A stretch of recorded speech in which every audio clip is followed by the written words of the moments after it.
Olá pessoal, tudo bem com vocês? Me chamo Marco Antônio, professor do Centro Universitário Unifacear. Na aula de hoje trataremos de aspectos do estudo da história na pós-modernidade, mas pós-modernidade 1, tá bom pessoal? Vamos lá!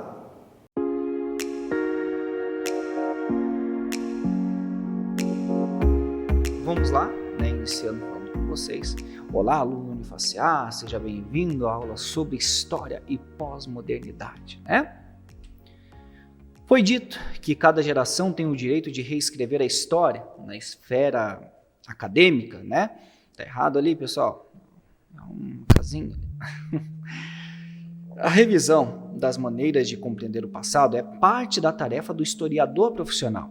Até que ponto é que essa revisão surge cientificamente, como uma distorção das certezas anteriormente estabelecidas, Então, e não pseudocientificamente, como faria o que se denomina pejorativamente, de revisionismo historiográfico. É algo difícil, então, de avaliar, Uma prova de toque seria detectar se o revisionista é um estranho ao mundo acadêmico que se dedica ao uso político da história, o que, aliás, é um vício comum. A história, então, ela sempre foi usada como uma arma para a transformação social, e os meios acadêmicos nunca foram uma exceção na historiografia, a ciência social. Então ela é difícil perceber se nos encontramos diante de uma mudança de paradigma, como os que estudou, por exemplo, Thomas Kuhn, para as ciências experimentais, na história das revoluções científicas, principalmente porque nunca há um consenso tão universalmente partilhado, como para entender o desvio dele seja uma revolução, como esse desvio ele acaba sendo uma revolução. Uma das grandes polêmicas revisionistas, pessoal, no bom sentido, então veio com as comemorações do segundo centenário da Revolução Francesa, assim como o próprio movimento revolucionário também são díspares e controversas as avaliações que são feitas sobre a Revolução, que recebeu diversas alcunhas. Por exemplo, Esplêndida Aurora, equivalente aos mitos e epopeias da Grécia Antiga, a maior catástrofe que caiu sobre a raça humana, mãe de todos nós, ou o centro estratégico da história moderna. Autores de tendência estruturalista, próximo à análise, François Furet ou Denis Richet, sintetizaram os estudos nas décadas de 70 e 80, em que se pretendia ser um novo paradigma interpretativo, alternativo ao marxismo, que havia dominado a história social do período. Albert Sabot, Jacques Courbat e, mais recentemente, Claude Mazuret, Michel Vouvray ou Crane Brinton, da anatomia de uma revolução. Distante de ambas as tendências, Simon e os novos narrativistas fazem uma história cultural do político e muito narrativa, também anti-estruturalista e de tintas tendencialmente conservadoras. Então, além disso, mantém à frente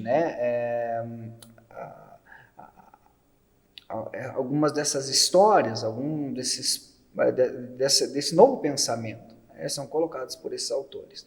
Então, pessoal, Arno Mayer, então, ele lamenta que a revisão haja dado lugar ao uso político da história, no qual se condenam, a priori, as revoluções como intrinsecamente perversas, A escola dos análises, então, ela é um movimento historiográfico do século XX ali, que se constitui em torno do período acadêmico, francês, quando nós temos ali o lançamento da primeira edição, da revista dos análises ali na década, no finalzinho ali da década de 20. Ela foi fundada por Lucian Febvre, né, e Marc Bloch, né? Marc Bloch acaba falecendo ali num campo de concentração, alguns anos depois, né, propunha assim, né, a ir além da visão positivista, né, a história como crônica de acontecimentos, né, substituindo o tempo breve da história dos acontecimentos pelos processos de longa duração, né, com o objetivo de tornar inteligíveis a civilização e as mentalidades. Bloch, então, foi morto, como eu falei para vocês, em Gestapo, né, pela Gestapo, pela Gestapo, né, durante a ocupação alemã da França, na Segunda Guerra Mundial, e, né, Febvre seguiu com abordagens dos análises nas décadas de 40 e 50. Nesse período, então, orientou Fernand Braudel, que se tornou um dos mais conhecidos expoentes dessa escola, né? A obra de Braudel definiu uma segunda geração na historiografia dos análises e foi muito influente nos anos 60 e 70, especialmente por sua obra em 46, O Mediterrâneo, né, e o Mundo Mediterrâneo, na época de Filipe II. Né? Essa foi a obra, né, escrita por Fernand Braudel. Né? Então ela, a terceira geração dos análises, então ela foi conduzida por Jacques Le Goff, né? Faleceu há um tempo atrás, engano, faleceu em 2014, alguma coisa assim, 2015, e ficou mais conhecida como a Nova História, segundo a qual, né, toda a atividade humana é considerada história. Né? Além de Le Goff, nesse período se destaca Pierre Nora, por exemplo. A Escola dos Análises ela renovou, né, e ampliou o quadro das pesquisas históricas ao abrir o campo da história para estudos de atividades humanas, até então pouco investigadas, rompendo com a compartimentação das ciências sociais, a história, a sociologia, a psicologia, a economia, a geografia humana e assim por diante. E privilegiando os métodos, então, pluridisciplinares, né, desse novo quadro de pesquisas. Os fundadores do periódico em 1929, dos movimentos, foram os historiadores, como nós já falamos, né, então docentes da Universidade de Estrasburgo, tá? Rapidamente foram associados à abordagem inovadora dos análises, que combinava a geografia, a história e as abordagens sociológicas da Anne Sociologique. Muitos dos seus colaboradores eram conhecidos em Estrasburgo, né, e reuniam-se para produzir uma análise que rejeitava a ênfase predominantemente política, né, a diplomacia também e as guerras. Né, essa era a análise, né, que eles buscavam. Né. Então, pessoal, a característica de muitos historiadores do século XIX e XX, liderados pelos sobornistas, né, designação dada por Febvre. Então, eles tinham essa visão, né, para a produção de uma análise que rejeitava, né, a ênfase predominante, então, na política, diplomacia e guerras, entendeu? Vamos lá. Notavelmente, né, os análises trouxeram inovações ao campo historiográfico em vários aspectos, como no conceito de história-problema e na ampliação das fontes. Né? As gerações dos análises vieram a refletir sobre questões relevantes para o avanço historiográfico e ampliando as possibilidades de análise histórica, né? Pensando uma história total ou global. A Escola dos Análises, né, elabora uma nova forma de pensar a construção histórica a partir de uma problemática. Inauguram a chamada história-problema, apesar de ser divulgado amplamente como uma inovação. O conceito de história-problema, né, Jacques Havel, afirma que os análises vieram a retomar ideias já existentes na obra de Simiano, né, assim como a respeito da convergência das ciências humanas, mas, né, com um sentido e implicações diferentes também. Uma aproximação entre as ciências humanas, acabando com o isolamento em que a história se mantinha, veio a ser importante para a abertura de novas interrogações e a utilização de outros métodos de análise. A questão da interdisciplinaridade, presente na Escola dos Análises, é apontada por historiadores como Peter Burke, né, como uma grande inovação, né, da Escola dos Análises. Apesar de ser uma inovação dos análises, Jacques Revel afirma que os metódicos já vinham buscando a aproximação da história com outras ciências sociais, algo que já era feito por Henri Beer, né? Brodel, então, ele foi notório na questão da interdisciplinaridade, né? Produzindo alguns estudos que uniram em suas análises diversas ciências sociais, especialmente com relação à história e à geografia, né? Sendo destaque o Mediterrâneo, né? E o artigo da longa duração. Os análises, então, conseguiram efetivar a ideia de interdisciplinaridade, né, que já estava presente em Simian, né, mas diferente de ser uma normativa metodológica, um alinhamento científico, a interdisciplinaridade, né, é utilizada de modo à obtenção de um conhecimento mais amplo. Os historiadores dos análises, então, eles foram os pioneiros na abordagem do estudo de estruturas históricas de longa duração, né, la longue durée, para explicar eventos e transformações políticas, né, geografia, cultura, né, cultura material, né, e o que posteriormente os analistas, né, chamaram de mentalidades, ou a psicologia da época. Também eram áreas características do estudo. Um eminente membro desta escola foi George Duby, né, no prefácio de seu livro Domingo de Povinés, né, escreveu que a história que ele ensina, rejeitada, né, na fronteira do sensacionalismo, era relutante à simples enumeração dos eventos, esforçando-se, né, ao contrário, por expor e resolver problemas, né, e negligenciando as trepidações da superfície, né, então ela procurava situar-se, né, ao longo, né, e médio prazos a evolução da economia, da sociedade e da civilização. Enquanto autores como Emmanuel Leroy, né, e Jacques Legoff continuavam a carregar a bandeira dos análises, né, hoje em dia a sua abordagem tornou-se menos distintiva, né, enquanto mais e mais historiadores trabalham, né, a história cultural e a história econômica. Vale lembrar que, enquanto alguns autores como Peter Burke consideram a geração de historiadores franceses, né, da geração de Jacques Legoff, né, em uma perspectiva de continuidade em relação ao movimento dos análises, né, e os próprios historiadores desse grupo também se veem dessa maneira. Já outros autores, como François Dossier, né, que escreveu a História em Migalhas, né, procuraram enfatizar a ruptura entre a nova história e o movimento dos análises de Bloch, né?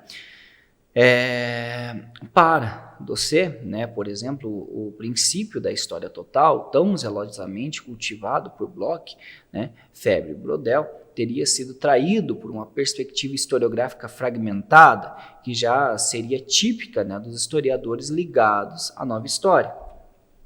Então, nós temos ali três gerações, né, e nós estamos vivendo a quarta geração, né, da Escola dos Análises. Né, a primeira de 29 a 49, a segunda de 46 a 68, e a terceira de 68 a 89, e de 89 até hoje estamos na quarta geração, tá bom? Então, as primeiras gerações dos análises, ela foi composta por seus fundadores, Marc Bloch e Lucien Febvre, que inauguram, né, no campo historiográfico o conceito de história-problema, né, contestavam a chamada história política, narrativa e dos acontecimentos, o que a gente chama de história positivista. Né? Você pode ver isso com os escritos de Boris Fausto, por exemplo, quando ele retrata a história do Brasil. Né? É uma história sem problemática, só que é uma história é uma história positivista, né, colocada por acontecimentos e tudo mais, só que não há problematização. A partir de múltiplas abordagens no tempo social, os análises vão estabelecer uma renovação historiográfica. Né? Bloch passou, então, a relativizar o apreço aos documentos e fontes e a valorizar a problemática, as interrogações feitas à fonte, de modo muito mais a compreender o presente do que apenas organizar e sistematizar cronologicamente o passado. Havia uma definição de que, se o historiador focasse simplesmente em contar fatos históricos e não problematizá-los, a nossa profissão de historiador iria se reduzir a de um, não simples, tá? Mas a de um bibliotecário. tá? Corrigindo, não é simples, né, de um bibliotecário, porque nós iríamos simplesmente organizar pastas, ou organizar livros, né, catalogar conhecimentos. Na segunda geração dos análises, né, é Brodel que dá sequência, né, na direção da revista Análise, né? Então, Brodel teve grande importância para a inovação do conceito de tempo e da geohistória. Como afirma Brodel, a história é filha do seu tempo. E por essa razão, suas ideias relacionam-se, né, com pesquisas que ocorreram e vinham ocorrendo em seu tempo.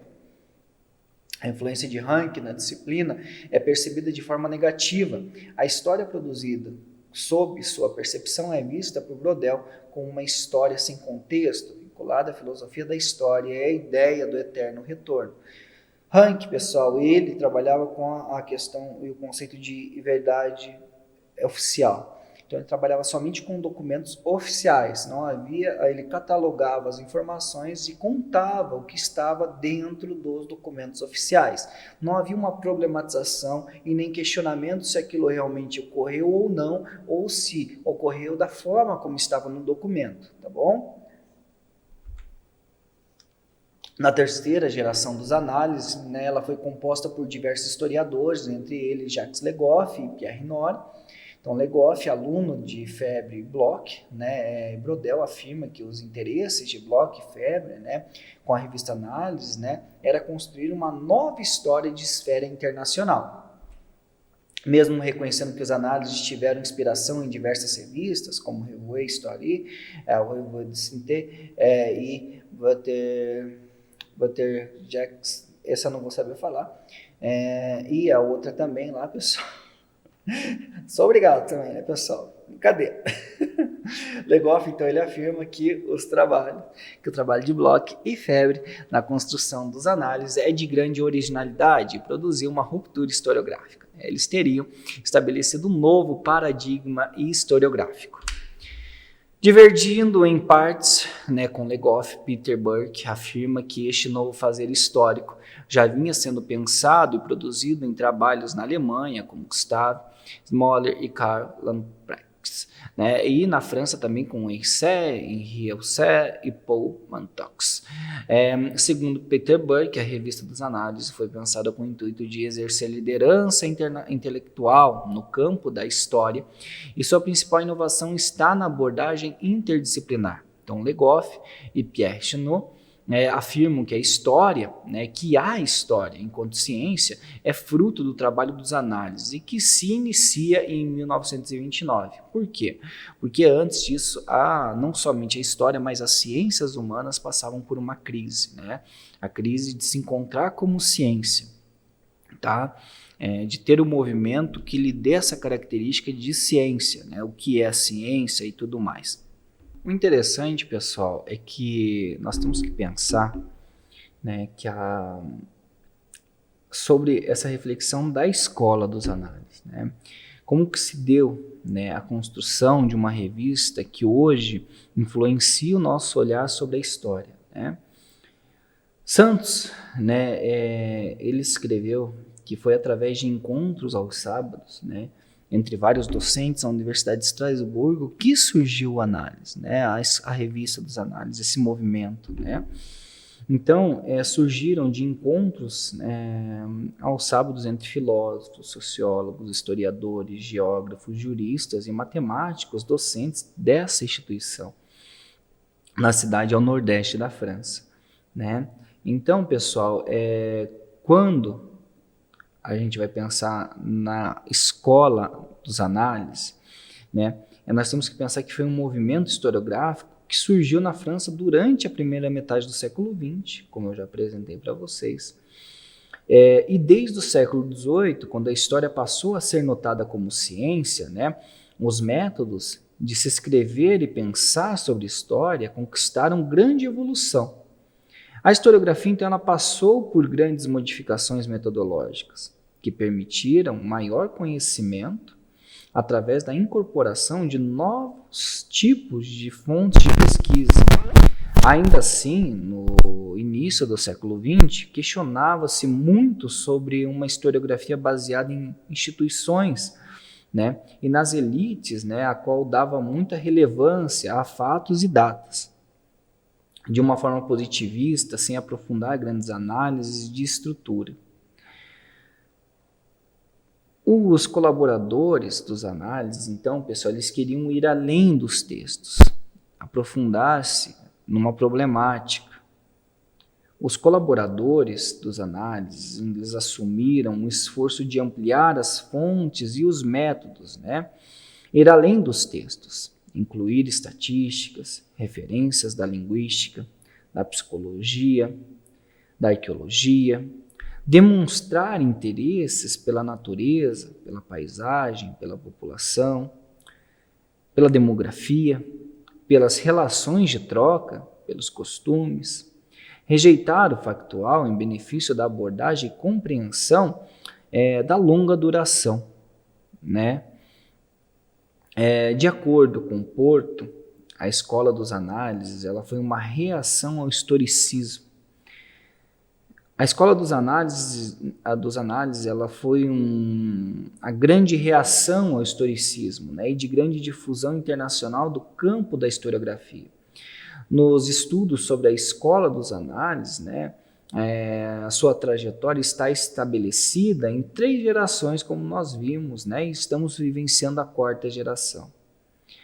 Então, como nós falamos da primeira, né, como eu coloquei ali para vocês, né, antes de entrar na 3ª geração, a primeira geração liderada por Marc Bloch, Lucien Febvre, né, compreende o período, né, de 29 a 46 e é marcada por alianças entre história e economia, né, além da sociologia, geografia e demografia, pelos conceitos de compreensão, história-problema, história global, e pelo trabalho de superação dos princípios que regiam a história tradicional, como a história política e a história dos eventos, entre os anos de 30, né, e 50. O domínio mais inovador da historiografia era justamente a história das economias, né, das populações e das sociedades, né, e a história das mentalidades. Então, remete a essa tradição. Quando a gente vai falar de história das mentalidades, né, nós temos que pensar, né, nós temos que refletir sobre o que é essa história das mentalidades, né? A história, ela acaba sendo, das mentalidades, é uma modalidade historiográfica, né, da historiografia, que privilegia os modos de pensar e de sentir dos indivíduos de uma mesma época. Quando a gente vai trabalhar com isso, nós temos que pensar que é o estudo das mediações, né, e da relação dialética entre, de um lado, as condições objetivas da vida dos homens e, de outro, a maneira como eles a narram e mesmo como a vivem. Ou segundo, né, Robert Monroe, uma história centrada nas visões de mundo, né, ou ainda segundo Roger Chartier, uma história do sistema de crenças, de valores e de representações dos próprios, né, a uma época ou um grupo. Segundo Duby, a resignação ajustava-se à necessidade de explicar o que de mais fundo persiste e dá sentido à vida material das sociedades. Dessa forma, a gente pode concluir que as ideias que os indivíduos formam das suas condições de existência, que comandam de forma imperativa as organizações e o destino de seus grupos humanos, têm influência dessas ideias. Então, haveria uma mentalidade coletiva? Lucien Febvre, né, ele se perguntava se existiriam modos de sentir e de pensar que fossem comuns a Cristóvão Colombo e ao mais humilde marinheiro de suas caravelas. Esta pergunta, então, foi retomada a partir dos anos de 1960 e começa a se formar mais claramente com uma nova orientação de pesquisa histórica a partir de autores como Philippe Auriès e Robert Monroe, além de Michel Vouvert.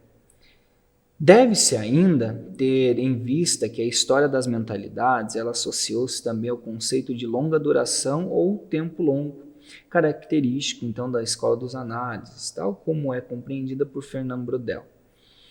As mentalidades constituíram um padrão de pensamento ou de sensibilidade que mudaria muito lentamente, vindo a formar uma estrutura de longa duração.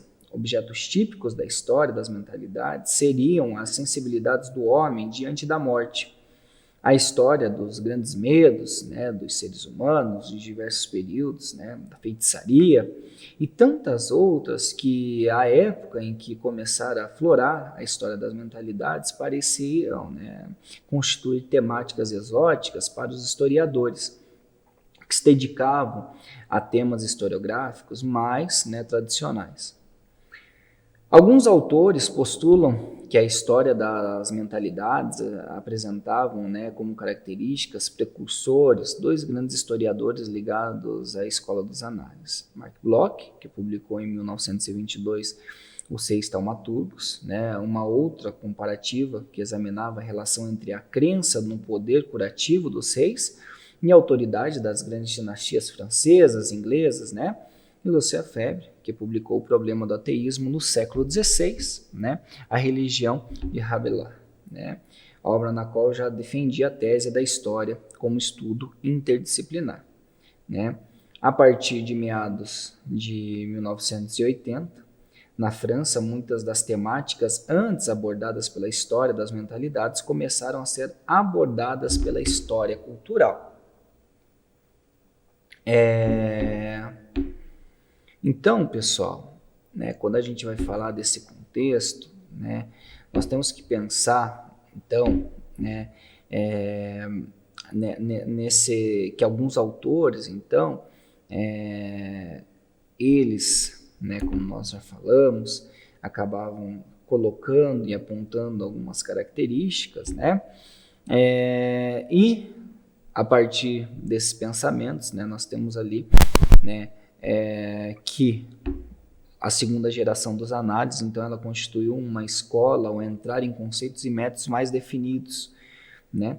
A segunda geração, dirigida por Fernand Braudel, então, ela compreende de 46 a 68 e é marcada pelo tema das civilizações e temas demográficos, né? Ela constitui-se como escola, né, ao aportar conceitos e métodos, né, definidos, o estudo das utensiliagens, né, mentais, ao lado de fontes massivas, representativas e temporalmente comparáveis, né, e com certa regularidade, os leva a utilizar os conceitos de regularidades, quantificação, séries, técnicas, abordagem estrutural, tendo como centro de um projeto intelectual oferecer certa dinâmica, né, às estruturas trabalhadas pelas ciências sociais e ainda tentar articular, né, a longa duração como acontecimento.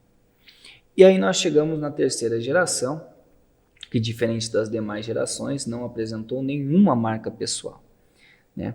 A terceira geração se constitui a partir de 1968 e foi dirigida por vários pesquisadores. Não apresentou assim uma marca pessoal, tal como nas fases anteriores, né?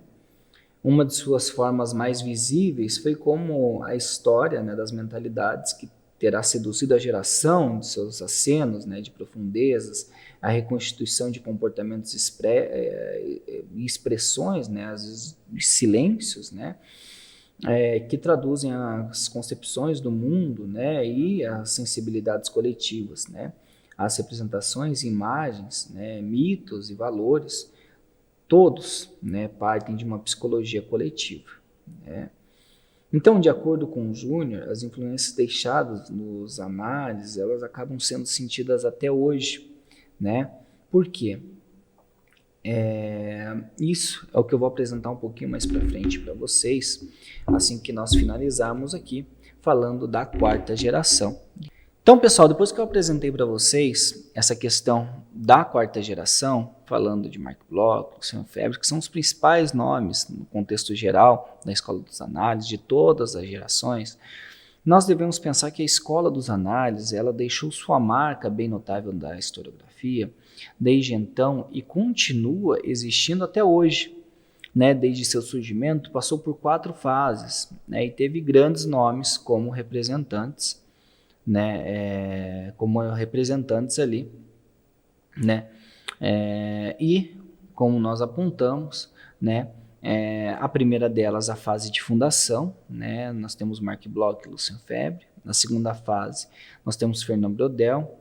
A terceira, nós temos ali Jacques Le Goff e Pierre Nora, né? E a quarta, né, geração das análises, é referente ao período que se inicia em 1989.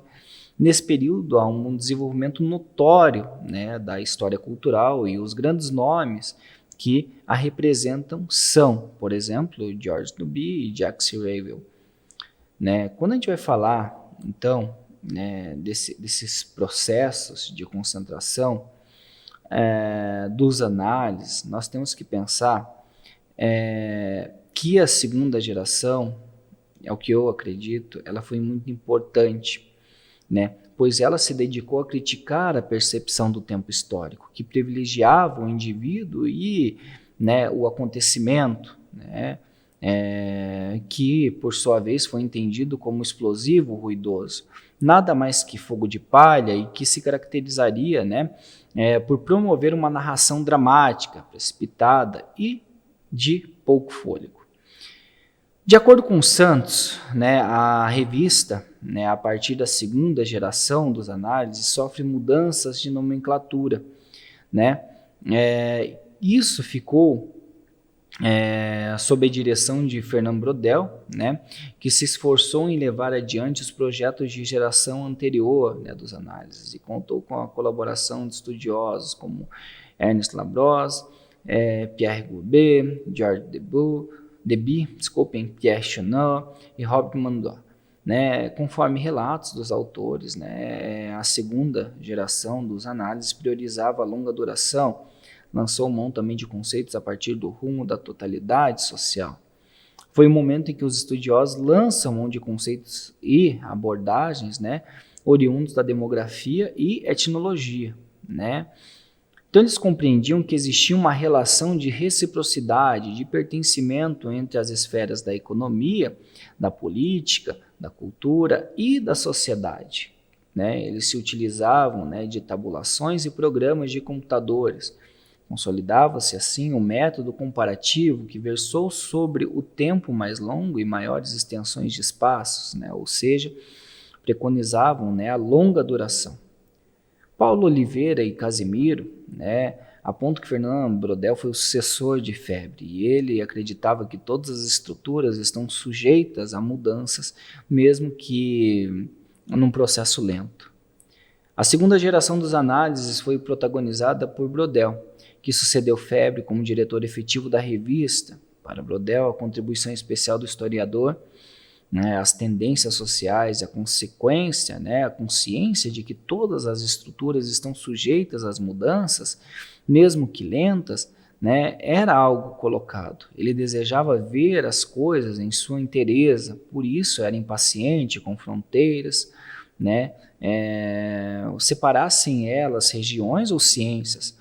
Quando prisioneiro, durante a Segunda Guerra, Braudel teve a oportunidade de escrever sua tese.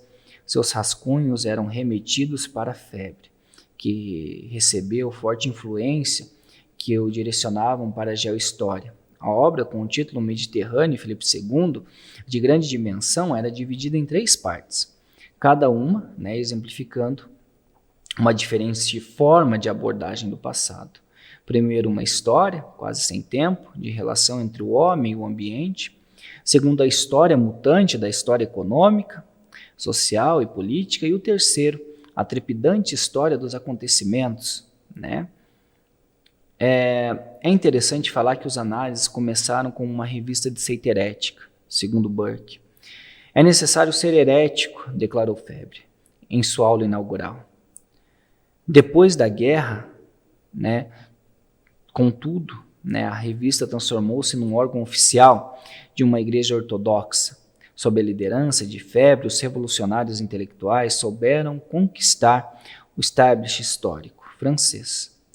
O herdeiro desse poder seria, então, Fernand Braudel, que conseguiu dar continuidade, né, durante esse processo, né, de construção de uma escola que, até hoje, é colocada e apontada, né, como referência para nós historiadores. É isso, pessoal, espero que vocês tenham gostado da nossa aula, tá bom? E é isso aí, pessoal, espero que vocês tenham gostado da nossa aula, né? Agora eu peço, por favor, que vocês deem uma olhada, né, no nosso texto base, porque a nossa aula é baseada no nosso texto base. E se você quiser aprender um pouquinho mais, dê uma olhadinha lá na leitura complementar que eu deixei na indicação, né, de um capítulo de livro, que isso vai ajudar muito vocês lá para frente. Também, não esqueçam de dar uma olhadinha lá nos questionários, tá? Porque esse questionário vale nota. Beleza? Até a próxima!